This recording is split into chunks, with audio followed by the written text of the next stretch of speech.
तो भाई जैसा कि तुमको पता ही होगा कि कल के दिन चैंपियंस ट्रॉफी 2025 के दूसरे सेमीफाइनल में न्यूजीलैंड ने साउथ अफ्रीका को हरा दिया। माना जा रहा था कि साउथ अफ्रीका का यहाँ पे वेटेज जो है वो न्यूजीलैंड के कंपैरिजन में थोड़ा ज्यादा है, लेकिन न्यूजीलैंड बहुत ही वन साइडेड तरीके से साउथ अफ्रीका को हराने में कामयाब रही। इसका मतलब ये है कि जिससे हमको बदला लेना था यानी ऑस्ट्रेलिया से, उनको हमने हरा दिया है। जो टीम हमसे बदला लेने को देख रही थी यानी साउथ अफ्रीका, क्योंकि भाई T20 वर्ल्ड कप 2024 के फाइनल में हमने साउथ अफ्रीका के मुंह में हाथ डाल के जीत छीनी थी, तो जाहिर सी बात है वो हमसे बदला लेने को तो देख रहे होंगे ना। पर फिलहाल सत्य ये है कि वो भी अब फाइनल से बाहर हो गए हैं। ऐसे में हमारे सामने है न्यूजीलैंड टीम, जिनसे हमें कोई ऐसा बदला नहीं लेना है। न्यूजीलैंड से हमारा कोई ऐसा गिला शिकवा भी नहीं है, लेकिन 1 सेकेंड, बदला लेना है भाई।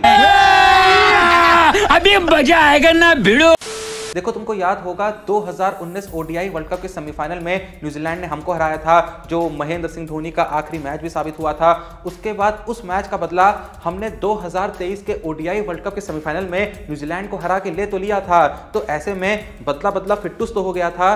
पर भाई अगर तुम भूल ना गए हो तो न्यूजीलैंड ने हमको 2021 के WTC फाइनल में हराया है। अभी हाल ही में वो हमको घर पे आके 3-0 से टेस्ट सीरीज हरा के पूरे तरीके से भाई हमारे मुंह पे कालिक पोत के गए हैं। तो ऐसे में बदला तो हमें ही लेना है ना। खैर बदले की बात तो यहाँ पे बात की है, फिलहाल इंपॉर्टेंट बात यह है कि इंडिया फाइनल में है। फाइनल में इंडिया के सामने न्यूजीलैंड है। हाँ, हमारे पास थोड़ा सा वेटेज ज्यादा है न्यूजीलैंड के कंपैरिजन में, क्योंकि लगातार हम अपने मैचेस दुबई में खेल रहे हैं और वहीं न्यूजीलैंड जो है वो कभी दुबई तो कभी पाकिस्तान खेलने में लगी है। ज्यादातर मैचेस ऑब्वियसली उन्होंने पाकिस्तान में खेले हैं। तो ऐसे में दुबई में खेलने का जो एक्सपीरियंस है वो भाई इंडियन टीम के पास फिलहाल चैंपियंस ट्रॉफी में काफी ज्यादा है। तो वेटेज तो इंडिया का ज्यादा है, लेकिन न्यूजीलैंड को हम 1% भी अंडर एस्टिमेट नहीं कर सकते हैं। पहले भी कई बार न्यूजीलैंड हमारा सपना तोड़ चुकी है, वो फिर से ऐसा कर सकती है। तो ऐसे में इंडियन टीम को एक बहुत ही अच्छी प्लानिंग के साथ उतरना होगा। ऑलरेडी भारत और न्यूजीलैंड एक दूसरे का आमना सामना कर चुके हैं। तो ऐसे में अगर इंडिया उस मैच में थोड़ा अच्छा परफॉर्म कर भी गई थी, तो अब न्यूजीलैंड के पास मौका है अपनी गलतियों को सुधारने का और इंडिया की जो वीकनेस है उनको पकड़ने का। जो गलतियां हो गई थी न्यूजीलैंड से वो वापस उनको नहीं दोहराएंगे और इंडिया की जिन कमजोरियों का फायदा ये लोग उस मैच में नहीं उठा पाए थे,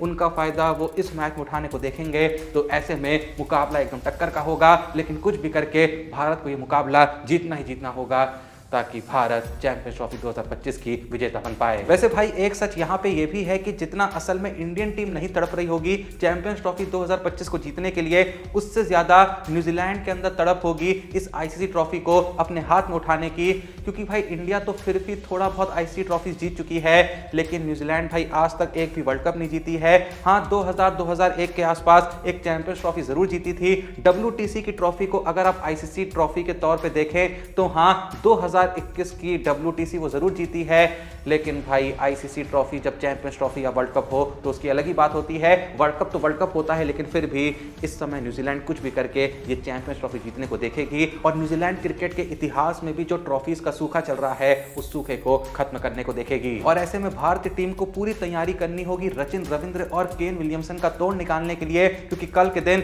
जिस तरीके से रचिन रविंद्र और केन विलियमसन ने शतक लगाया है, भाई ये लोग कुछ भी कर सकते हैं। भूलो मत कि रचिन रविंद्र ने अपने ओडीआई करियर में आज तक टोटल 5 सेंचुरीज लगाई हैं और पांचों की जो पांचों सेंचुरीज हैं बंदे ने आईसीसी टूर्नामेंट्स में लगाई हैं। हाँ भाई सच बता रहा हूं, रचिन रविंद्र आज तक ओडीआई में किसी बायलैटरल या ट्राई सीरीज में एक भी शतक नहीं लगाए हैं, लेकिन जैसे ही आईसीसी टूर्नामेंट आता है ये बंदा शतक ही शतक लगाता है। टोटल 5 शतक ओडीआई में और पांचों के पांचों शतक आईसीसी टूर्नामेंट्स में। अगर यहाँ पे तुम्हारे मन में ये सवाल आ रहा है कि भाई आखिर वो कौन सा प्लेयर है जिसने आईसीसी टूर्नामेंट्स में सबसे ज्यादा शतक लगाए हैं, तो भाई उस प्लेयर का नाम है रोहित शर्मा, जिन्होंने 8 शतक लगाए हैं आईसीसी टूर्नामेंट्स में। अगर आप सोच रहे हैं कि कोहली ने कितने लगाए हैं, तो कोहली ने 6 लगाए हैं। मैं बता दूं रोहित शर्मा ने 42 मैचों में 8 शतक लगाए हैं आईसीसी टूर्नामेंट्स में, वहीं कोहली ने 53 मैचों में आईसीसी टूर्नामेंट्स के अंदर 6 शतक लगा रखे हैं। पर यहाँ पे मैं तुमसे एक बहुत ही कमाल का सवाल पूछूं, क्या तुमको पता है आखिर वो कौन सा प्लेयर है जिसने सबसे ज्यादा आईसीसी ओडीआई 100 लगा रखे हैं 30 की उम्र को टच करने से पहले? इस लिस्ट में नाम आता है सचिन तेंदुलकर का, जिन्होंने 30 की उम्र को टच करने से पहले आईसीसी टूर्नामेंट में 5 शतक लगा दिए थे। और यही सेम कारनामा कौन कर चुके हैं? None other than Rachin Ravindra. खैर इन सब बातों से आगे बढ़े तो कल के दिन सभी क्रिकेट फैंस को एक बहुत बड़ा झटका भी लगा जब स्टीव स्मिथ ने ओडीआई क्रिकेट से हमेशा के लिए रिटायरमेंट की घोषणा कर दी। जी हां, अब स्टीव स्मिथ हमको कभी भी ऑस्ट्रेलिया की जर्सी में ओडीआई क्रिकेट में खेलते हुए देखने को नहीं मिलेंगे। और भाई देखो, हाँ ठीक है, स्टीव स्मिथ जो हैं वो इंडिया के प्लेयर नहीं हैं, हमें इतना दुखी नहीं होना चाहिए, लेकिन भाई जब ऐसे लेजेंडरी प्लेयर्स रिटायर होते हैं ना, तो ऐसा लगने लगता है एक क्रिकेट फैन होने के नाते कि भाई चीजें बदल रही हैं, चीजें वैसी नहीं रही हैं जैसे कि हुआ करती थी। जब वार्नर गए, जब अश्विन गए, या फिर जब आपके धवन गए, ये सब जब भाई क्रिकेट से रिटायरमेंट की घोषणा करते हैं ना, तो भाई यहाँ पे दर्द होता है और अंदर ही अंदर ना एक ख्याल पनपने लगता है कि यार दिन पर दिन ये जो बदलाव हो रहे हैं, दिन पर दिन ये जो क्रिकेटर्स, हमारे चहेते क्रिकेटर्स, हमारे चहेते लेजेंड्स क्रिकेट को छोड़ के जा रहे हैं, भाई धीरे धीरे ये अगर सब चले जाएंगे तो आखिर हम क्रिकेट देखेंगे किसके लिए। मैं फिर से कह रहा हूं कि ये सत्य है, ये सत्य है कि स्टीव स्मिथ जो हैं वो ऑस्ट्रेलिया के प्लेयर हैं, इंडिया के प्लेयर नहीं हैं। लेकिन भाई दुख जो है ना, वो सिर्फ इंडियन प्लेयर के रिटायरमेंट लेने पे नहीं होता है। जब भाई किसी और देश का भी इतना लेजेंडरी प्लेयर किसी भी फॉर्मेट को छोड़ता है तो दर्द तो होता है, क्योंकि भाई हमारे जो लेजेंडरी प्लेयर हैं, हमारे जो देश के लेजेंडरी प्लेयर हैं, चाहे फिर वो बुमराह हो गए, रोहित शर्मा हो गए, विराट कोहली हो गए, ये लेजेंड तभी बने हैं जब इन्होंने उन टीमों के खिलाफ परफॉर्म करा है जिन टीमों में ऐसे लेजेंड्स खेला करते थे। आप खुद सोचिए, कल को रोहित शर्मा या विराट कोहली किसी विपक्षी टीम के खिलाफ शतक मारे, लेकिन उस टीम में विलियमसन ना हो, जो रूट जैसे प्लेयर ना हो, स्मिथ जैसे प्लेयर ना हो, तो क्या उस शतक की उतनी ही वैल्यू रहेगी जितनी वैल्यू अभी रहती है? भाई वो मजा नहीं आएगा जो मजा तब आता था जब फील्डिंग पे कहीं ना कहीं स्टीव स्मिथ खड़े होते थे, विलियमसन खड़े होते थे, जो रूट खड़े होते थे, या बाकी लेजेंडरी प्लेयर्स खड़े होते थे। और अब मैं तुम्हें इससे भी ज्यादा बैड न्यूज दूं, भाई तुम सुन नहीं पाओगे, लेकिन क्या करूं, मेरा फर्ज है, मुझे बताना पड़ेगा, तो थोड़ा सा दिल को भारी करके सुनना।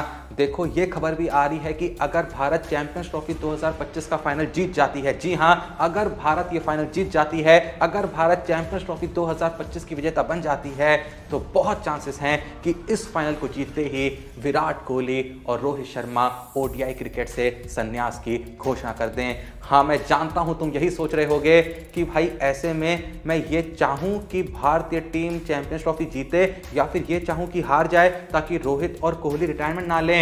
देखो, हारने पे भी हो सकता है कि ये लोग संन्यास की घोषणा कर दें, लेकिन हाँ, बहुत सोर्सेस ने इस बात को कंफर्म करा है कि अगर इंडिया चैंपियंस ट्रॉफी जीत गई तो ये दोनों कहेंगे कि अब ओडीआई क्रिकेट में हमारा बहुत हुआ, अब सिर्फ हम टेस्ट क्रिकेट पे फोकस करेंगे, और जब वक्त आएगा तो टेस्ट क्रिकेट को भी छोड़ देंगे। भाई देखो, स्मिथ ने संन्यास लिया है ना, स्मिथ की एज क्या है? स्मिथ मात्र 35 साल के हैं। वहीं पे अगर रोहित शर्मा की बात करें तो भाई फिलहाल रोहित भले ही 37 के हैं, लेकिन अगले महीने उनका बर्थडे है, अप्रैल में वो 38 के हो जाएंगे। तो ऐसे में 2027 के ओडीआई वर्ल्ड कप के आने तक रोहित शर्मा 40 के हो जाएंगे। वहीं अगर कोहली की बात करें तो कोहली फिलहाल 36 के हैं, 2027 ओडीआई वर्ल्ड कप के टाइम में विराट कोहली 37-38 के करीब हो जाएंगे। तो क्या ऐसे में ये लोग ओडीआई वर्ल्ड कप खेल सकते हैं? देखो, 37-38 की एज कोहली के लिए बहुत नहीं है, हाँ रोहित शर्मा के लिए 40 की एज काफी है 2027 का ओडीआई वर्ल्ड कप खेलने के लिए। पर ऐसे में जब स्टीव स्मिथ जैसे legendary player ODI world cup 2027 को ध्यान में रखते हुए ओडीआई क्रिकेट से संन्यास की घोषणा कर रहे हैं, और साथ में ये कहते हुए रिटायरमेंट ले रहे हैं कि मैं इसलिए ओडीआई क्रिकेट छोड़ रहा हूं क्योंकि कुछ ही वक्त में 2027 ओडीआई वर्ल्ड कप आना है, ऐसे में प्लेयरों की तैयारी अभी से शुरू हो जानी चाहिए। तो मेरे लिए ये जरूरी है कि मैं उनके लिए रास्ता छोड़ सकूं जो आने वाले वक्त में 2027 ओडीआई वर्ल्ड कप खेलें। तो भाई इन स्टेटमेंट्स को सुनने के बाद, इन जैसे प्लेयरों को, इतने बड़े प्लेयरों को इस तरीके से संन्यास की घोषणा करने के बाद विराट कोहली और रोहित शर्मा अगर थोड़ा बहुत झिझक भी रहे होंगे ना रिटायरमेंट लेने से पहले, तो भाई ऐसे लोग असल में उनको मोटिवेट कर देते हैं, इन्फ्लुएंस कर देते हैं, कहना ज्यादा सही शब्द होगा।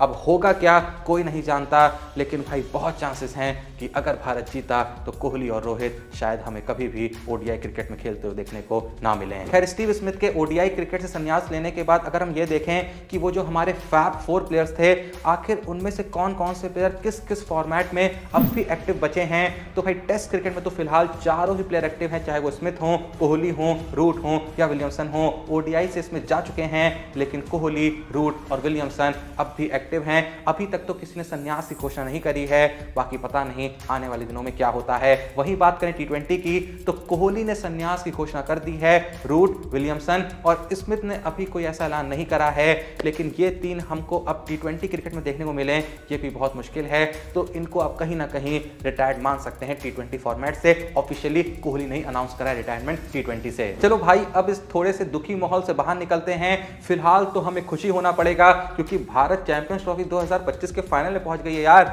दुखी मन के साथ तो नहीं देख सकते ना। उम्मीद यही करनी होगी कि भारत चैंपियंस ट्रॉफी 2025 का फाइनल जीते, फिर जो होगा देखा जाएगा।